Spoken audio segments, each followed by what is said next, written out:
intitulada Que Farei? Que farei? Uma pergunta feita por Paulo, né? Milhares de companheiros aproximam-se do Evangelho para o culto inveterado ao comodismo. Como dominarei? Interrogam alguns. Como descansarei? Indagam outros. E os rogos se multiplicam, estranhos, reprováveis, incompreensíveis.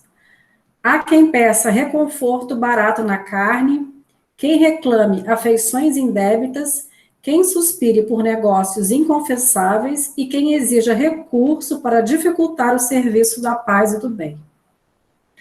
A pergunta do apóstolo Paulo, no justo momento em que se vê agraciado pela presença divina, é padrão para todos os aprendizes e seguidores da Boa Nova. O grande trabalhador da revelação não pede transferência da terra para o céu e nem descamba para sugestões de favoritismo ao seu círculo pessoal. Não roga isenção de responsabilidade, nem foge ao dever da luta. Que farei? Disse a Jesus, compreendendo o impositivo do esforço que lhe cabia. E o mestre determina que o companheiro se levante para a sementeira de luz e de amor, com o próprio sacrifício. Se foste chamado à fé, não recorras ao divino orientador, suplicando privilégios e benefícios que justifiquem tua permanência na estagnação espiritual. Procuremos com o Senhor o serviço que a sua infinita bondade nos reserva e caminharemos vitoriosos para a sublime renovação.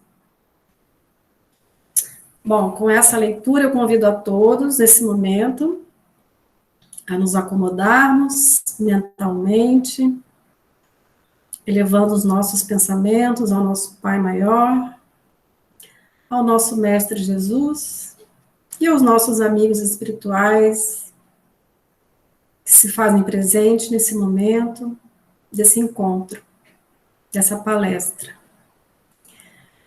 Que a espiritualidade, nesse momento, possa nos envolver com a tua luz, com a tua energia, para que possamos entrar em sintonia com o alto e recebermos da melhor forma possível a mensagem da noite de hoje, que ela possa adentrar os nossos corações e nos fazer sentir confortáveis, amparados, consolados, para que possamos também despertar para o trabalho que nos dispomos a fazer no caminho de Jesus, na seara do Mestre, relembrando todos os momentos que nós só temos a ganhar com esse trabalho que nos dispusemos a fazer. Que Deus abençoe a todos aqui presentes, que abençoe a todos os necessitados, os doentes, enfermos da alma e enfermos do corpo. Que Jesus traga o consolo a todas as famílias nesse momento, que passam por dificuldades, pela dificuldade que toda a humanidade tem passado nesse momento. E que esse seja um momento de descanso para os nossos corações tão atribulados.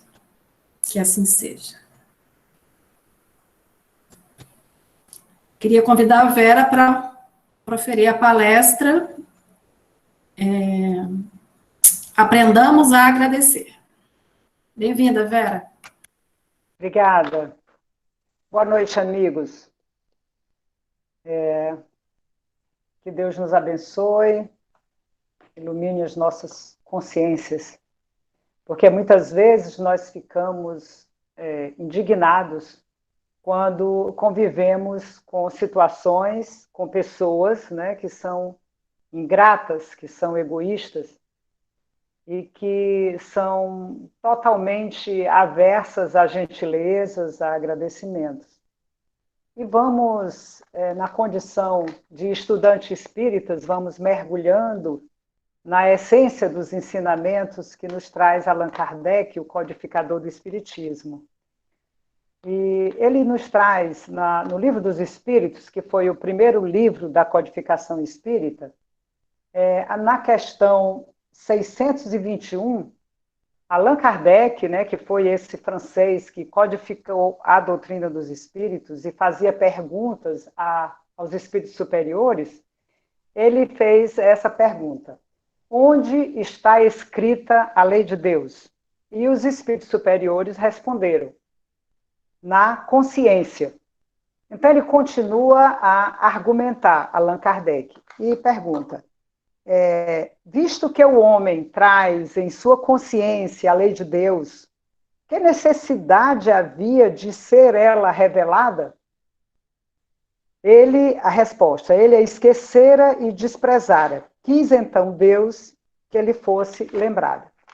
Então nós vamos entendendo que a consciência é um patrimônio que pertence a cada um de nós, que somos espíritos imortais, criados por Deus, né, a causa primeira de todas as coisas, a inteligência superior do universo, e aqui, como filhos que somos de Deus, nós somos detentores dessa riqueza, desse guia seguro que é a nossa própria consciência. E vamos, às vezes, buscando compreender por que as diferentes comportamentos, os diferentes comportamentos de todos nós que somos espíritos, né? Quando nós falamos espíritos, somos todos nós, só que nós que aqui estamos utilizando temporariamente um corpo material, por misericórdia divina, né, com o objetivo do nosso aprendizado, nós designamos espíritos encarnados. E espírito desencarnado somos nós mesmos, quando, diante do fator da morte do corpo físico, nós estamos liberados, né? Estamos temporariamente livres desse corpo e vamos continuar da mesma forma, com a mesma estrutura psicológica que nós temos até o momento da morte do corpo físico. Então, quando falamos espírito desencarnados, é o espírito depois da morte do corpo físico. E espírito encarnado é nós agora no estado que nós nos encontramos, né, aqui de forma consciente, utilizando esse corpo material.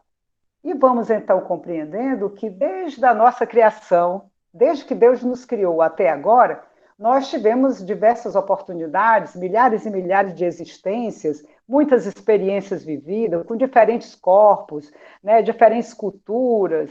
Então, hoje, a nossa bagagem está toda aqui, de todo o aprendizado que nós tivemos, tudo está aqui conosco, nesse arquivo espiritual que nós detemos, nós retemos, né? Tanto na condição de encarnado quanto desencarnado, nós ficamos com esse arquivo, com esse banco de dados, onde consta toda a nossa vivência, todas as nossas experiências.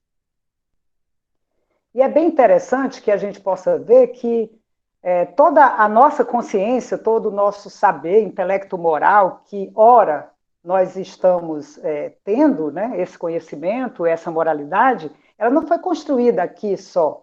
Ela vai sendo construída por nós há milênios de anos. Então, a consciência, ela passa por várias etapas, vários momentos, né? Então, vários níveis de consciência.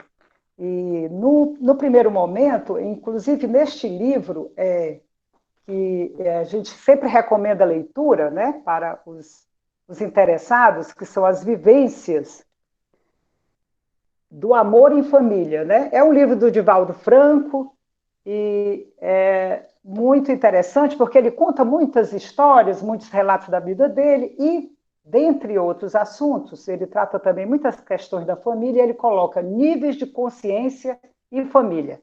E vai nos colocando que ele faz assim uma abordagem que, por exemplo, vários níveis, são 4 níveis de consciência, vários níveis de evolução. Aí ele vai descrevendo assim neste livro, né, que quem organizou foi o Luiz Fernando Lopes, né, que organizou todas as histórias de Divaldo Franco. Bem interessante. Então ele fala que no primeiro nível de consciência, ele chama consciência do sono, né, digamos assim, bem no início, né, no primeiro despertar da consciência, né? Nas primeiras histórias nossas, nas nossas primeiras oportunidades de vivência nessas encarnações passadas. Então, nesse primeiro nível evolutivo, nessa consciência do sono, como ele coloca, O espírito, ele tem uma característica assim, ele se alimenta, ele repousa, ele tem relações sexuais, ele demonstra que ele é um ser puramente fisiológico. Então, ele manifesta o instinto, muito mais o instinto do que a própria inteligência, né? As emoções, a afetividade, ainda quase que não existem nessa fase evolutiva dessa consciência de sono. No entanto, lentamente, né, esse espírito vai desenvolvendo as potencialidades, porque é inerente a cada espírito criado por Deus, né? Esse potencial profundo, né, vai se tornar, depois dessa vivência, desse despertamento, dessa construção de sentimentos, de emoções, utilizando a inteligência, ele vai se tornar um ser psicológico. Então, ele passa da fase de ser puramente um ser fisiológico, instintivo, e entra na fase de um ser psicológico, né, que já começa a entrar no segundo nível evolutivo, que eles chamam de consciência desperta. Então, nessa condição, já se cultiva algum ideal, né? Já se dispõe o espírito a colaborar com a religião, com o clube que frequenta, já se preocupa com a família, já passa a ser uma pessoa que pensa um pouco mais no coletivo, né? Já deixa de ser um pouco menos egoísta, digamos assim, né? E começa nessa fase, nessa consciência desperta, ele começa a trabalhar o seu mundo psíquico, né? Para que se prepare para futuras incursões, né, no mundo maior, em atividades mais nobres. Passado aí, ele alcança um terceiro nível evolutivo, que seria a consciência de si mesmo, né? Então começa a perceber que ele existe diante do mundo, né? Que o mundo existe outras pessoas. Então já começa a despertar para o mundo, né? Para a vida. Começa a desenvolver virtudes, né? Já começa a se aprimorar mais. Ele começa a realizar ações em benefício da coletividade. Então, já é uma outra fase. Então, aqui eu vou fazer uma leitura dessa fase, dessa terceira fase, que é a consciência de si mesmo, que eu achei muito importante colocar para quem está nos ouvindo, né? Para os amigos. Que essa fase, o terceiro nível, que é intitulado de consciência de si mesmo, é uma fase em que o indivíduo sintoniza com espíritos nobres para assumir o papel de verdadeiro colaborador em programas de dignificação da criatura humana, sustentado pelo contato com as forças espirituais que zelam pelo seu êxito. Quer dizer, outra fase. Os fenômenos paranormais e mediúnicos vão despertando, né? Vão ficando mais aguçados.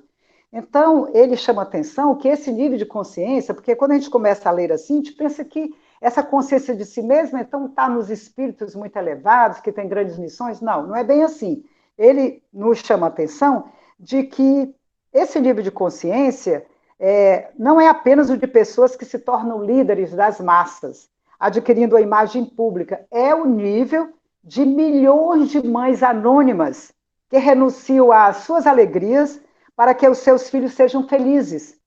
É o estágio em que se encontram milhões de homens notáveis da humanidade, que trabalham de sol a sol para que nada falte aos seus familiares. Continua seguindo no quarto nível evolutivo, onde ele chama de consciência objetiva ou consciência cósmica, em que o espírito se encontra no mais alto grau evolutivo de que se pode almejar na Terra, né?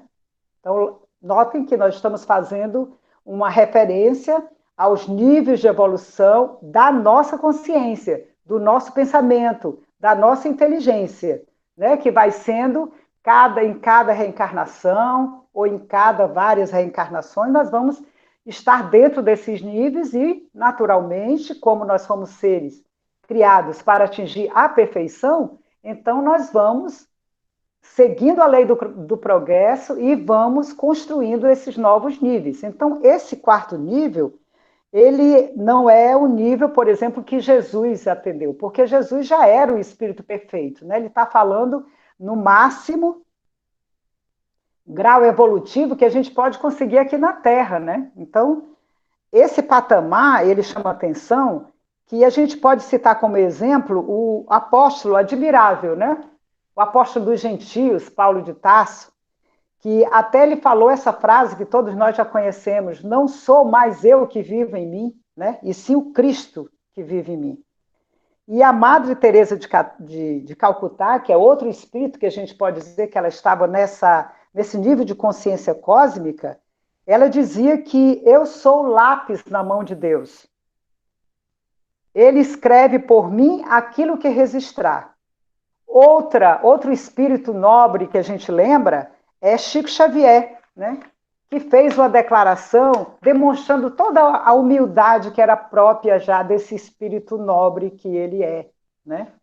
E que nós tivemos a honra de falar que faz parte da nossa contemporaneidade, né? Então, o Chico Xavier disse: a minha vida é obra da mediunidade. Nasci pobre e parto rico, sem deixar senão uma semente de luz. Então, os seres que atingiram a consciência cósmica experimentam fenômenos psíquicos de ordem superior, em um processo de intercâmbio íntimo com as fontes superiores da vida. São espíritos que já são mais resignados, né? São espíritos devotados ao bem, são espíritos propensos ao bem, né? São espíritos que estão numa escala evolutiva muito sublime, né? Então, são pessoas que sabem amar em silêncio, que ajudam discretamente as vidas e que são sempre exemplos, né, de outras vidas para outras pessoas. Quanto a essa questão que nós vamos percebendo das diferentes níveis de consciência, nós vamos observando que é muito importante, é de responsabilidade, principalmente do espírita, de compreender por que algumas pessoas são tão ingratas e outras são tão agradecidas, né? Porque isso é proveniente do grau evolutivo de cada um, né? Então, uma pessoa que está no nível primeiro evolutivo, aquele nível primário, na consciência de sono, ele não vai perceber isso, ele não vai se preocupar de agradecer, ele não consegue, ele não enxerga isso, ele não tem olhos para ver e não tem ouvidos para ouvir, como dizia Jesus, né? Bem diferente daquele espírito que já atingiu um grau de perfeição, um grau de evolução a maior, ele já começa a despertar, já começa a ver a vida, a natureza, já começa a ter sensibilidade, né? Já começa a se preocupar com o outro, já começa a distinguir o que é o bem e o que é o mal, né? Porque mesmo a nossa consciência sendo uma bússola segura e sempre nos dizendo, né, nos causando muito incômodo quando a gente faz bobagens, quando a gente infringe as leis divinas, né, a nossa consciência nos aponta, nos indica, manifestando o mal-estar, conflito, angústia, decepção. Então, algo nós fizemos de errado. Bem diferente quando nós caminhamos, quando nós agimos, quando nós nos movimentamos, nos comportamos dentro das leis divinas, né? Então, aí nós vamos nos sentir bem, felizes, um bem-estar, uma alegria sutil, né? Um conforto, né, no coração, é uma alegria. Por quê? Porque essa diferença, porque a lei divina é a lei de amor, né? E toda vez que nós fazemos algo para outra pessoa que esteja fora dessa lei de amor, isso nos causa prejuízo e causa prejuízo para outra pessoa a quem nos ofendemos, né? Então, a gratidão, ela é filha da lei do amor, ela está dentro da lei do amor, né? O quanto é importante que nós já estejamos nessa fase de gratidão, né? Agradecer a tudo e a todos, né? Agradecer a reencarnação, esse retorno nosso agora à carne, porque é uma prova do amor de Deus para cada um de nós, né? Ele nos permitiu que nós reencarnássemos, que aqui tivéssemos a oportunidade de, embora as milhares de experiências que já tivemos, mas agora ganhar um corpinho novo, um cérebro zeradinho, para, com a ajuda de muitas pessoas, alcançar novos patamares de consciência, despertar a nossa consciência, aumentar o grau da nossa inteligência, né? Adquirir moralidade. Esse é o nosso objetivo. Imagina, só por isso, só começando, falando da oportunidade de nós termos aqui o corpo físico para aprender, né? Nós já temos muitas oportunidades só para agradecer a Deus por isso. Aí depois a gente vai lembrando, né? Quando nós nascemos, mas nós viemos através de um outro corpo físico, alguém que nos permitiu, alguém que nos aceitou, né? Embora as divergências do passado, né? Porque a gente sabe que no grupo familiar sempre tem os desafetos e os afetos. E muitas vezes os nossos pais foram nossas vítimas de grosseria, de indelicadeza, de crimes até. E eles, mesmo assim, né, de uma forma muito... utilizando a lei do amor, vivendo a lei do amor, aceitaram ser nossos pais. Então, nós já temos que agradecer muito aí, pelo nosso pai, pela nossa mãe, por ter nos permitido, ter nos aceitado ao renascimento, né, que é o retorno, que é a reeducação espiritual.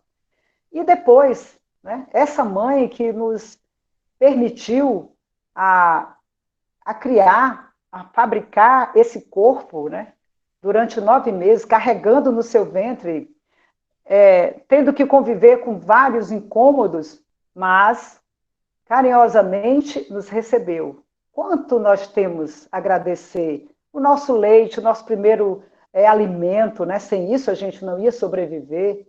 Né? E tantas pessoas que chegam na nossa vida para nos ajudar, né? Os primeiros professores, os tios, os padrinhos, os amigos, na nossa infância, adolescência, na vida adulta, na vida mais madura, no final da existência, quantas pessoas nós devemos muita gratidão, muito reconhecimento, muito carinho. Nós não conseguimos enumerar porque as pessoas vêm e passam, né?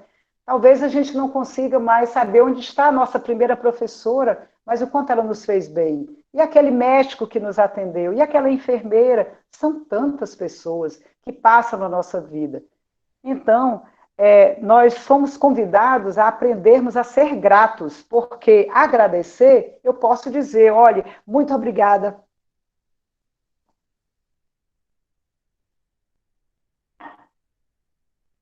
Eu posso usar palavras muito bonitas, posso fazer um texto, posso digitar, posso filmar, posso gravar, posso fazer muita coisa para manifestar a minha gratidão. São palavras, muito bem, é uma forma de agradecer. Mas tem uma outra que ela é mais sublime, que ela é mais plena, é a gente ser realmente grato, perceber toda hora o quanto nós somos gratos por tudo que a gente está vivendo. Né?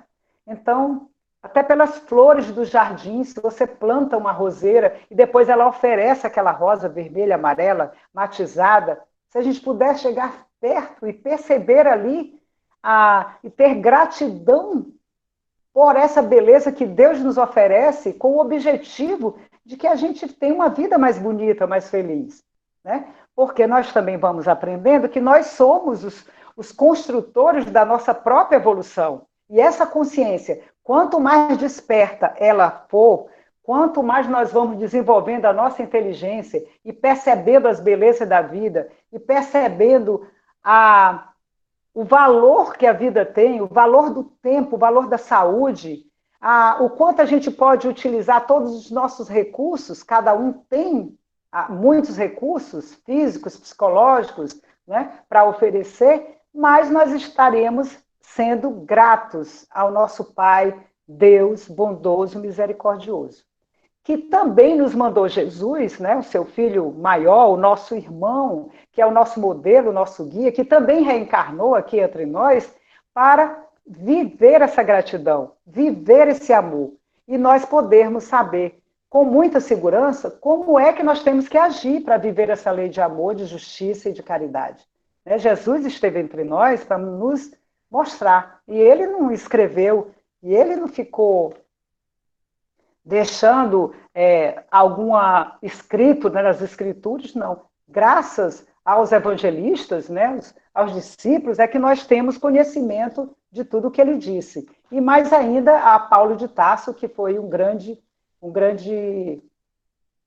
devotado, né? Um grande divulgador do cristianismo. E temos, então, portanto, o Evangelho segundo o Espiritismo, que nos oferece como uma mina de ouro, como um tesouro, como um roteiro seguro, como uma estrada de luz é o Evangelho para nós. Porque os espíritos superiores vêm nos explicar, com riqueza de detalhes, o que o Evangelho de Lucas, de Mateus, de Marcos disse, né? Diante das parábolas de Jesus. As parábolas, as histórias que Jesus contava na época, chegam agora para nós de uma forma muito bem explicadinha, para que a gente possa, de fato, aprender a viver essa lei de amor, aprender a compreender os ensinamentos de Jesus e aprendermos a agradecer tudo, né? A pessoa que trabalha na limpeza, né? Da casa, da rua, da cidade, né? Nós temos muito que agradecer pelas possibilidades que temos, por ouvir, por enxergar, por podermos falar. Então, é ser grato por isso, é viver esse sentimento de gratidão o tempo inteiro, né? Pode até parecer assim, talvez algo que alguém possa dizer, mas como que a gente vai viver assim tão grato diante de tanta miséria, tanta violência, tanta pandemia, tantas mortes, tanto sofrimento? Mas nós sabemos que os mundos são habitados, né? Que o planeta Terra é um dos, e que esse planeta, nesse momento, está passando por modificações, e todo esse desencarne coletivo, tudo isso que está acontecendo, na verdade, são procedimentos já anteriormente organizados, programados pela espiritualidade maior. Nós não estamos soltos nesse universo, nós estamos na nossa casa planetária. E como a gente não tem cuidado muito bem dessa casa planetária, como nós estamos assim muito dispersos, muito indiferentes ao real valor da vida e ainda não compreendemos muitas coisas, não compreendemos muitas coisas, então nós estamos aqui, né, para, de fato, aprendermos com a dor o que nós não quisermos